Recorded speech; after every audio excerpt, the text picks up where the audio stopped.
दोस्तों आज मैं फिर से हाजिर हूँ आप लोगों के लिए मलयालम इंडस्ट्री की एक और बेहतरीन सस्पेंस थ्रिलर मूवी लेकर। जैसा इस मूवी का नाम है वैसा ही इसका कंटेंट है। ये मूवी आपके दिमाग को घुमा के रख देगी और स्टोरी आपको एक सेकंड के लिए भी बोर नहीं होने देगी। इस मूवी में हम देखेंगे कैसे एक कॉरपोरेट कंपनी के मालिक की लाश उसके कंपनी के बाथरूम में मिलती है। और शॉकिंग चीज ये है कि उस टाइम बाथरूम का दरवाजा भी अंदर से बंद होता है और अंदर कोई भी नहीं होता। तो फिर ये खून किसने और कैसे किया, ये जानने के लिए आपको वीडियो पूरा देखना पड़ेगा। बस आप पेशेंस के साथ इस वीडियो को पूरा देखिए, आपको ये मूवी बहुत पसंद आने वाली है। तो चलो यार बिना टाइम वेस्ट के साथ में मिलके अपने दिमाग को काम पर लगाते हैं और इस मूवी को देखते हैं। मूवी की शुरुआत में हम कुछ लोगों को देखते हैं जो कि सुबह सुबह तैयार होकर ऑफिस के लिए निकलते हैं। और हाँ, इन सब चीजों का आपस में बड़ा कनेक्शन है, इसलिए कोई भी चीज मिस मत करना। फिर हम देखते हैं कि ये सब लोग एक ही कंपनी में काम करते हैं जिसका नाम बीटेक है।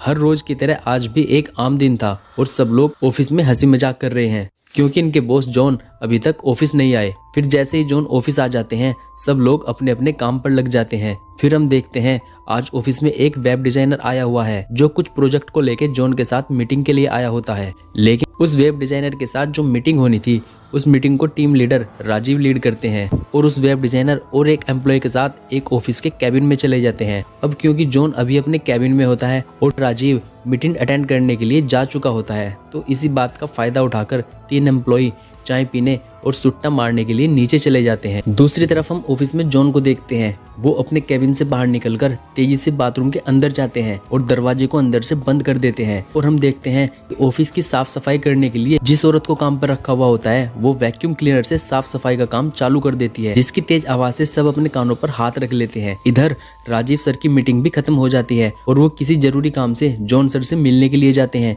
तभी उन्हें पता चलता है कि जॉन सर तो अभी बाथरूम में है, तो वो बाथरूम के बाहर खड़े होकर जॉन सर को पुकारने लगते हैं पर अंदर से जॉन का कोई भी जवाब नहीं आता। ये देख के राजीव घबरा जाते हैं और वो दरवाजे को खोलने की कोशिश भी करते हैं पर दरवाजा अंदर से बंद होता है। ये देख के ऑफिस के बाकी सभी लोग टेंशन में आ जाते हैं। वे समझ नहीं पाते कि आखिर यहाँ पे चल क्या रहा है। तो राजीव सर इस दरवाजे की एक्स्ट्रा चाबी मंगवाते हैं जो कि हमेशा वॉचमैन के पास रहती है और उससे चाबी लेके इस दरवाजे को खोल देते हैं। तो हम देखते हैं जॉन जमीन पर लेटा हुआ होता है और उसके सर से खून भी निकल रहा होता है।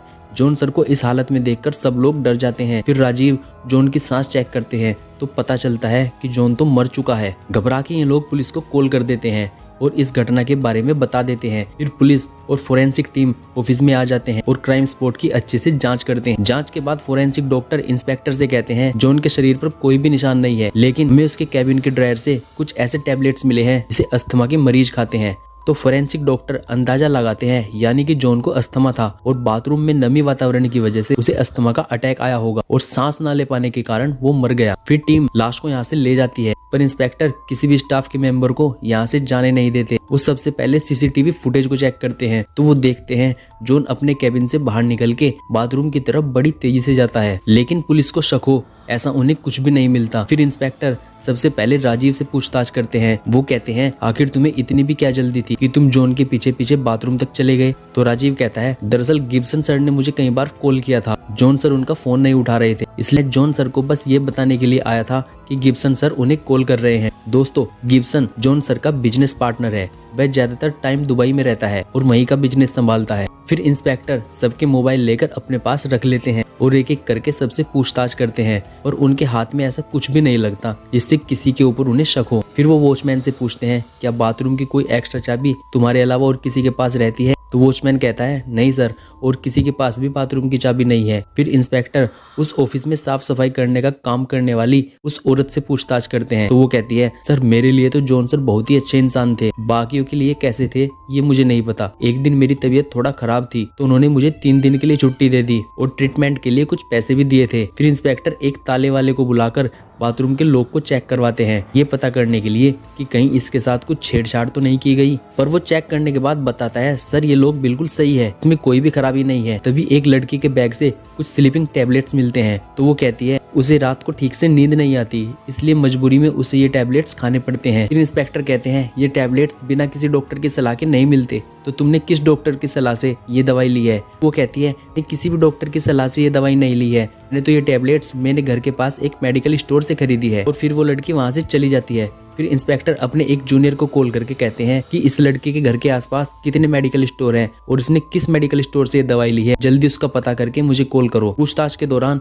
इंस्पेक्टर की नजर एक बंदे की उंगली पर जाती है। वो देखते हैं उंगली में एक ताजा खरोंच के निशान है। जब वो से इसके बारे में पूछते हैं तो वो बताता है कि ये चोट उसे आज ही टेबल से लगी है, आप चाहो तो मेरे टेबल भी चेक कर सकते हैं। फिर वो पुलिस वालों को वो टेबल दिखा भी देता है जिससे आज उसे चोट लगी है। अगले सीन में हम देखते हैं इंस्पेक्टर सिगरेट पीने के लिए बाहर जाते हैं तो उनकी नजर एक कार पर पड़ती है जिस पर कुछ ड्राइंग बनी होती है। लेकिन तभी इंस्पेक्टर का जूनियर उन्हें कॉल करके बता देता है कि वो लड़की उन्हें झूठ कह रही है, वो मेडिकल स्टोर किसी डॉक्टर चम्मानम के सलाह से गई थी। दोस्तों, यहाँ पे हमें ये पता चलता है कि इंस्पेक्टर डॉक्टर चम्मानम को पर्सनली जानते थे। वो एक बार डॉक्टर चम्मानम के घर गए थे, तभी उनकी बेटी ने इनकी गाड़ी पे कुछ ऐसा ही ड्राइंग किया था जो अभी इस गाड़ी पे बना हुआ है। फिर इंस्पेक्टर वापस ऊपर जाते हैं और इस कार के मालिक से पूछते हैं कि तुम्हारी गाड़ी पे जो स्क्रैच बना हुआ है वो कैसे आया। तो वो बताता है कि सर ये उसके बेटे का काम है। फिर इंस्पेक्टर उसके फोन में गूगल पर उसका लोकेशन चेक करते हैं कि वो कहाँ गया था। तो इंस्पेक्टर देखते हैं उस बंदे के सारे लोकेशन में से एक लोकेशन डॉक्टर चिम्मानम के घर का होता है, मतलब ये भी किसी काम से डॉक्टर चिम्मानम के घर गया था। फिर इंस्पेक्टर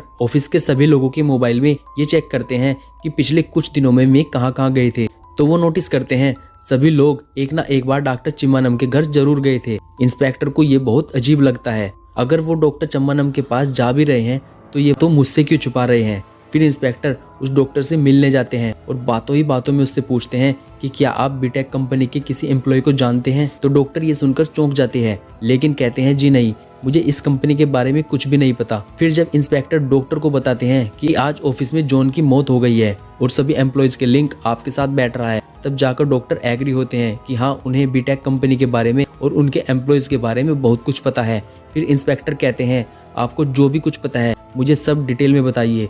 फिर हम एक फ्लैशबैक देखते हैं। दरअसल डॉक्टर चिम्मानम की पत्नी एक गायकोनोलॉजिस्ट है।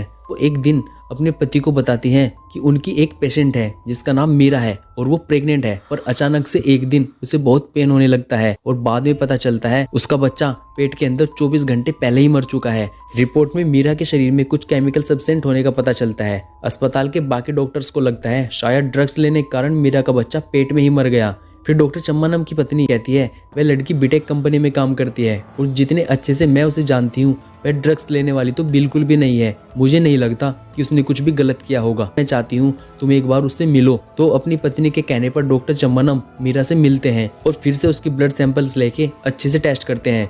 तो उन्हें उसके खून में एक ऐसा केमिकल कंपाउंड मिलता है जो उसकी बॉडी के डीएनए को बदल सकता है और वो ये नहीं समझ पाते कि आखिर ये मीरा के शरीर के अंदर आया कैसे। फिर कुछ दिन बीत जाते हैं और इत्तेफाक से डॉक्टर के पास उसी बीटेक कंपनी के 2 बंदे और आते हैं। दरअसल पिछले कुछ दिनों से इन्हें भी कुछ प्रॉब्लम हो रही थी, जैसे कि ठीक से सुनाई न देना और अचानक से सर में बहुत तेज दर्द का होना।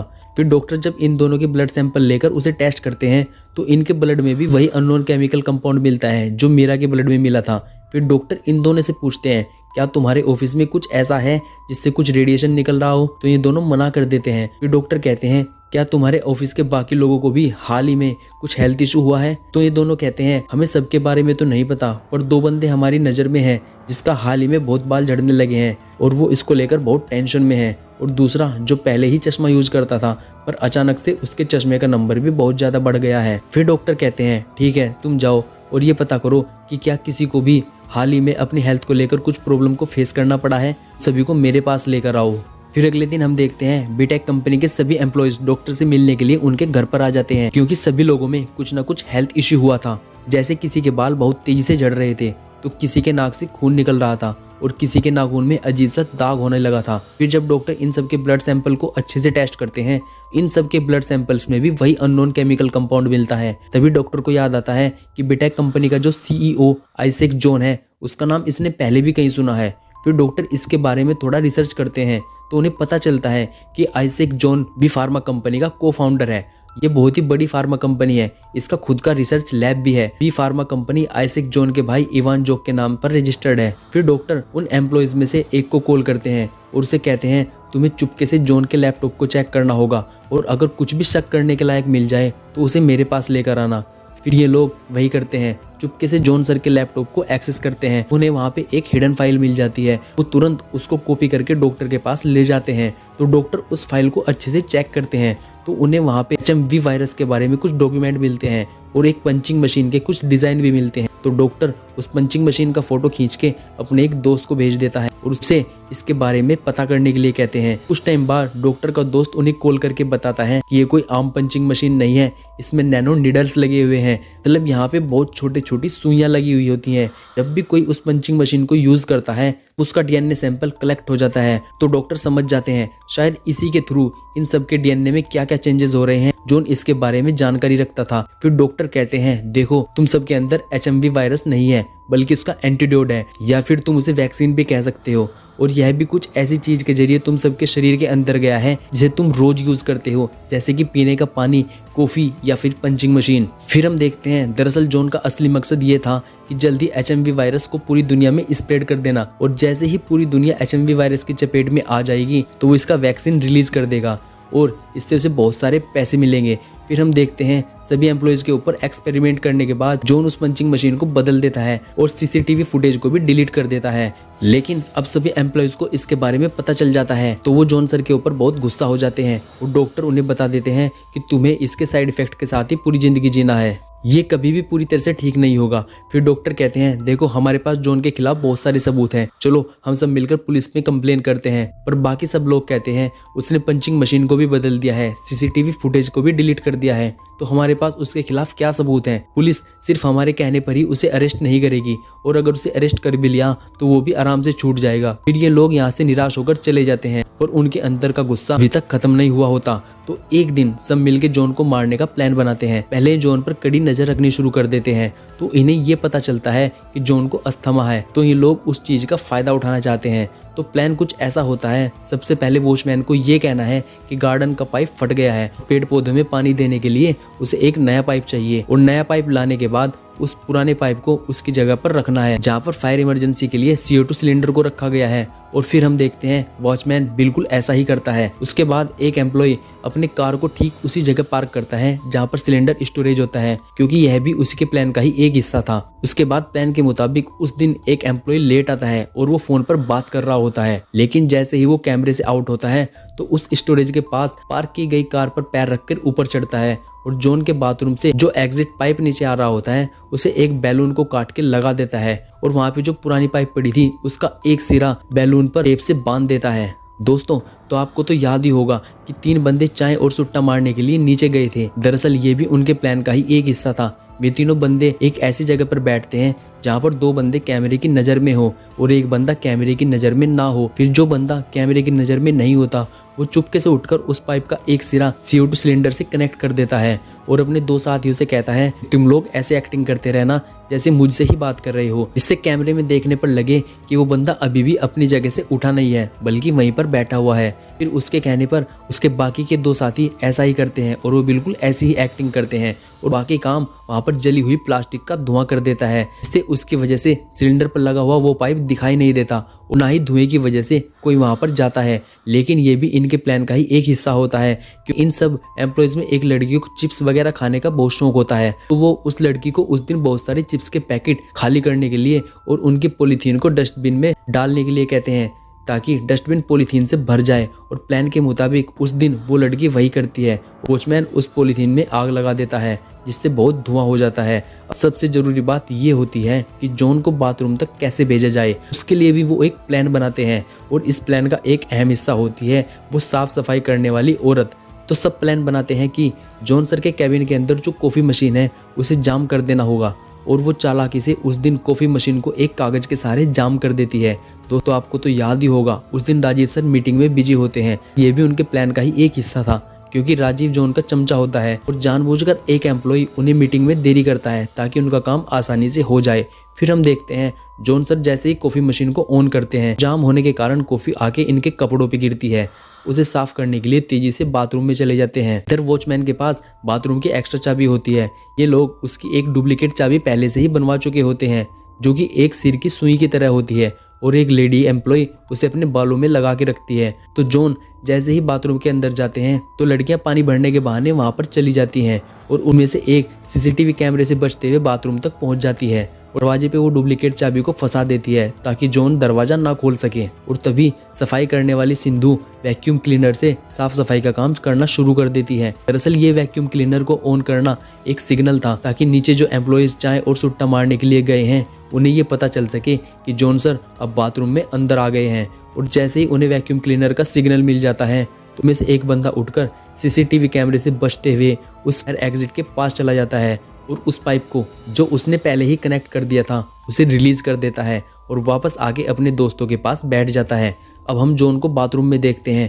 अचानक से बाथरूम में बहुत सारी कार्बन डाइऑक्साइड गैस आने लगती है। जॉन तुरंत दरवाजा खोल के बाहर निकलना चाहता है पर ऐसा हो नहीं पाता क्योंकि दरवाजे को तो पहले ही बाहर से लॉक कर दिया गया है। ये सब लगभग 5 मिनट तक चलता रहता है और जॉन सर अंदर तड़प तड़प के मर जाते हैं। फिर वैक्यूम क्लीनर बंद हो जाता है और नीचे भी ये सिग्नल चला जाता है कि जॉन सर का काम तमाम हो चुका है। फिर वो बंदा फिर से सीसीटीवी कैमरे से बचते हुए जाता है और उस पाइप को खोल देता है और फिर उस पाइप को पहले के जैसा ही कर देता है। लेकिन इस टाइम उसकी एक उंगली पर खरोच आ जाती है। तीनों ऊपर चले जाते हैं लेकिन वो बंदा बहुत ही शातिर था।